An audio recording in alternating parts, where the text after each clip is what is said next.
Hi everyone, my name is Nick, and this video is the second in a short series meant to introduce you to the world of resin casting, specifically with the focus on making rubber tires.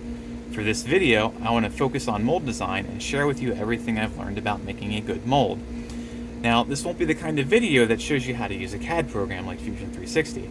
There are already plenty of good videos on YouTube that do a far better job than I could. This video is meant to show you the different design features and elements you should implement when making your own molds. With that said, I will briefly cover the workflow I follow when I design a mold.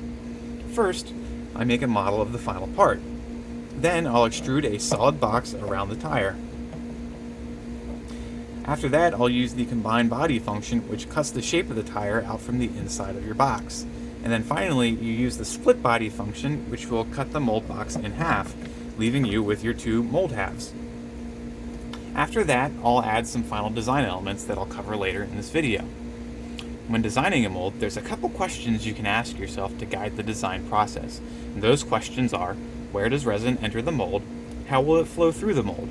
How will air get out of the mold? How will the mold separate? And finally, how will the part come out of the mold? And if you have a good answer for these questions, you're already well on your way to a good mold. But to help you answer those questions, I'll cover some design elements I've picked up along the way that I find very useful.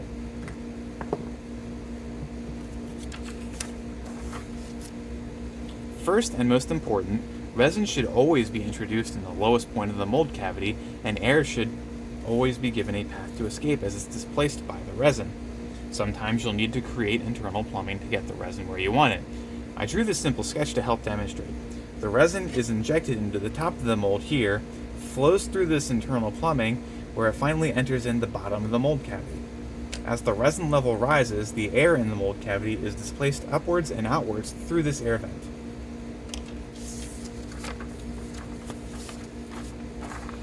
Sometimes just one air vent won't be enough for some part geometries. In this instance, as the resin level rises, this little dome right here can trap air bubbles.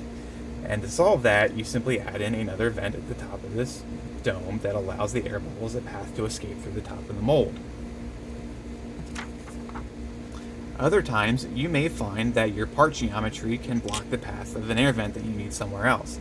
And in this case, you simply add in a small chamber at the top of the feature that's going to gather air bubbles, and that gives the air bubbles a place to gather without messing up your part.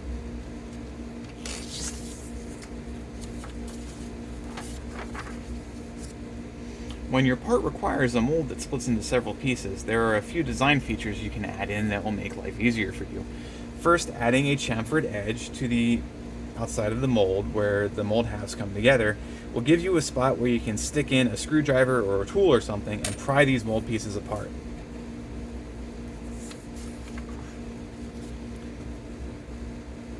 To ensure the mold pieces line up with each other properly, you'll want to add registration features that help the mold pieces self-align like I have shown here. And when you design these features, or really any parts that have to mate together, you'll want to ensure you leave some clearances so the part can actually fit together. Typically, you'll only need a few tenths of a millimeter at most for a good tight fit. But if you leave zero clearances in this area, these two parts won't actually be able to fit together. Finally, a trick I figured out to help separate mold pieces where you don't have a place to pry them apart is by using a screw to force the mold pieces apart. One side of the mold gets a threaded hole, and the other side has a surface for the screw to press against. That way, as you drive a screw into this side of the mold, it forces the two mold pieces to split apart. In my own tire mold design, I've added the threads into this part of the mold by using an inset nut, and in this piece of the mold I have an inset washer to protect the 3D print from the screw. That covers everything I wanted to talk about for this video, so thanks for watching, and I'll see you in the next one where I'll show you how to make a slick tire using one of my molds without using an expensive vacuum chamber or pressure pot. Quick addendum to this video. So, the workflow that I talked about earlier for making a mold kind of misses a step when your part has to have a hollow inside, like a tire does. With my molds, the way I make a tire hollow in the inside is I have this third piece of the mold that I insert between the two mold halves, like this. And I'll quickly cover how I make that in Fusion 360 using this sketch. So when I make a tire, the first thing I always start out with is a cross-sectional profile of the tire carcass. Then I take that profile and I revolve it around this axis. And then when I want to create the third inside middle piece for my mold, I draw it into that same sketch, and then I revolve that around that same axis. That's how I get that inside piece. From there, the process that I talked about earlier in the video is the same, only instead of just using the tire to cut the shape into the box, you use the tire plus your third middle piece to cut the shape inside the box when you use the combine tool.